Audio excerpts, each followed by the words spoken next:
Today, let's talk about how to style a picture-perfect, magazine-worthy table setting, one that's going to impress your friends and family. I'm Nicole with the Door on the Table, and you must be here because you have questions on how to style a table. Well, I'm going to cover everything from the very beginning to polishing it up at the end, and at the end of this video, you should have all of the knowledge and information you need to create a fabulous table setting. Now, the first thing is your why. Why are you hosting a gathering that you're going to be sitting around a table? Maybe it's the first dinner party you were ever hosting, or maybe you're having a special occasion like a birthday party, an anniversary, a baby shower, or maybe you're hosting for a holiday like Easter, Mother's Day, Thanksgiving. Because that why sometimes has a theme or colors that are connected to it. And that's going to help guide what you're going to be doing on your table setting. So for example, if you're throwing a Mardi Gras party, you definitely are going to incorporate purple, green, and gold. Or if you've got a theme where you've got that baby shower, maybe you're going to be incorporating pacifiers, baby bottles, rattles, something like that into the tablescape theme. So that why doesn't always, but sometimes does play a part in what you're going to be using to style your table setting. Next is a source of inspiration. And for me, this is the most important piece when it comes to tablescape and table settings. Something that's going to help inspire me to then build off of and around for my tablescape. So if it's a theme or a color, I find one piece, whether it's a plate, a dish, a vase, a decor item, something that to me symbolizes, embodies what I want the rest of my tablescape to look at. So it could be a pattern of colors. It could be a single color that speaks to me, that represents what the event is or the occasion is for my table setting. And then I'm going to use that one source of inspiration to take with me if I need to go shopping to find other pieces or other components that I'm going to use on my table, because having that with me, I will know that what I'm looking at will match, that it will coordinate. So when you're thinking about your tablescape and your table setting, is there one thing that you love and you want to make sure is part of your table? Because then that can be the source of inspiration moving forward with creating the rest of your tablescape. Once you've selected your inspiration piece and you know the color or colors, the theme or the style you want to go for on your tablescape, you next need to decide the foundation for your table setting. And the foundation is, are you going to be covering, or how are you going to be covering your table? Now, maybe you have a gorgeous table and you don't want to cover it with anything at all. That's your foundation. It is no foundation. Or maybe you have some placemats that you love and you want to use those as the foundation for your table setting.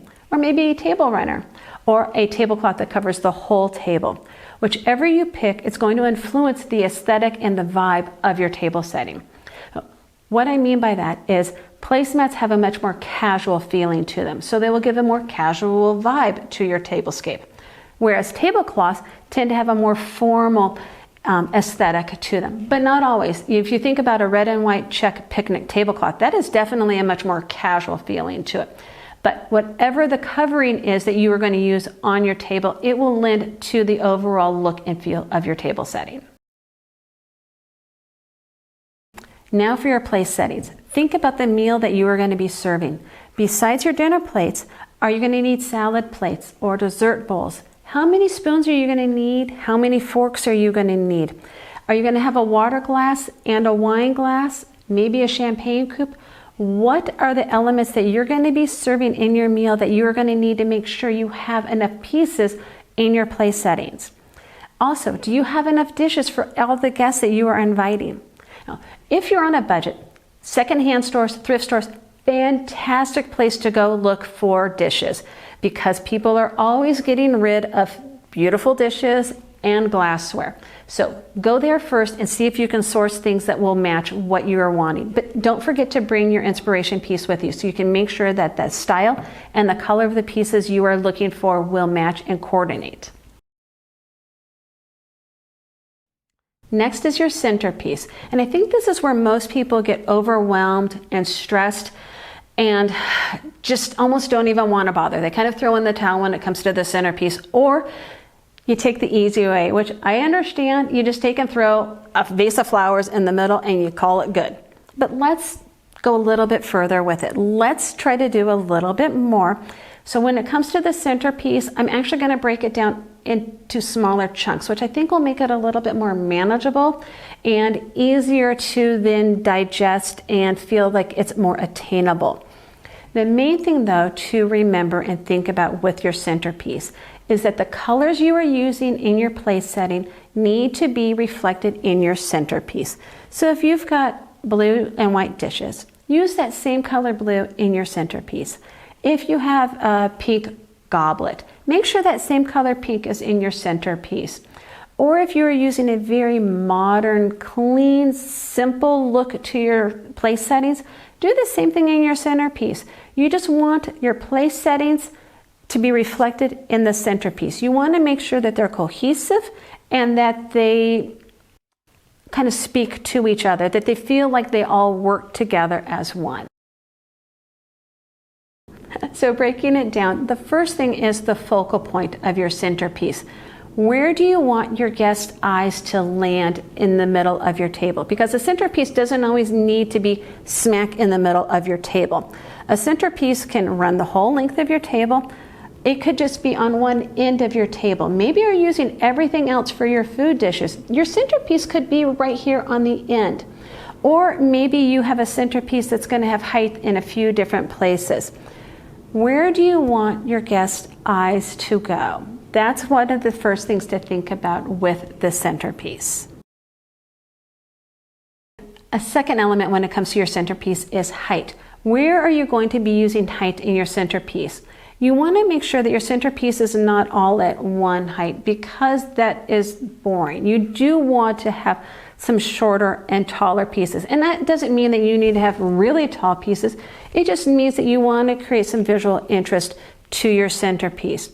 When you are thinking about items that are tall, oftentimes you're going to be incorporating taper candles, candlesticks, and maybe a few other taller decor items. You want to make sure that those pieces work well together and lending an attractive visual component to your centerpiece. But you also want to make sure that they're not so tall that they're going to obstruct the view of your guests from each other. You do not want them to be at or above eye level, because the worst thing is to sit down to a meal and realize that you cannot converse with the person diagonally or across from you because you are fighting this beautiful centerpiece that somebody has created and put in the middle of the table. And all you're able to do then is talk to the person to your left or to your right. So to encourage conversation at your table, make sure that you keep the height of your centerpiece just below eye level, and your guests will not realize that you have put that thought into it, but they will appreciate it. The third component of your centerpiece is mixing up the textures in your centerpiece. So you don't want to use all of the same types of pieces. You don't want to use silver candle holders with silver bowls, with silver salt and pepper shakers. It doesn't need to be a sea of silver. You might want to integrate glass candle holders within those silver pieces. Or maybe you're going to take and use wood candle holders with a ceramic vase. By mixing those elements up and those textures, it's going to lend to that visual aesthetic and make your centerpiece more attractive. Next is the ambiance for your table setting. Go back to your why. Why are you hosting this gathering? What is going to be the atmosphere that you want to achieve at the gathering? And how is that going to be incorporated in or not incorporated into your table setting? Maybe you're just going to dim the lights in the room. Or maybe you just want it light and bright. Or maybe you're going to have some sweet little votive candles or some bigger pillar candles. Or maybe it's going to be more of an elegant affair with the tall taper candles. Or my favorite right now are the portable cordless lamps that you can put on your table. I love these because they come in so many different colors and styles. And with just a simple touch of a button, you can change it from warm to cool lighting. But whatever the case, go back to your why. Think about how that why is going to influence the ambiance of the room and of your table setting, and then what you're going to do on your table based on that why.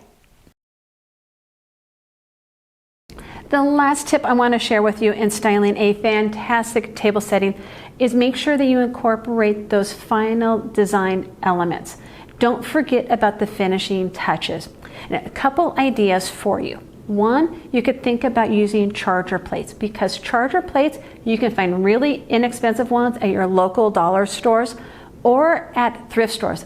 Thrift stores always have huge stacks of them at really cheap prices, and they might not be the color you're looking for. Take some spray paint, paint them to match the theme that you've got going on. Another finishing touch, napkin folds. There's a lot of different napkin folds out there that you can use and incorporate into your table setting. Along the same lines, napkin rings. I love napkin rings for adding a source of whimsy, but also helping to tie together the style that I've got going on my table setting. Another way to elevate your table settings, adding a little gift to each of the place settings. Or maybe this is your very first dinner party and you are creating a fabulous meal. Take and print out that menu on a piece of paper in a beautiful font and put one on top of each of your guests' dinner plates. That's a neat way to kind of help elevate the experience with minimal cost. These are just a few ideas that your guests are going to love, they're going to appreciate, and is really going to help give you that picture-perfect, magazine-worthy table setting that you are wanting to achieve. I hope these tips help you in styling a fantastic table setting for your next gathering. If you liked my video, please give me a thumbs up. It really helps my channel. Don't forget to subscribe so you don't miss the next one. And remember, a beautifully set table is a gift to those gathered around it. I look forward to seeing you next time here at the table. Bye.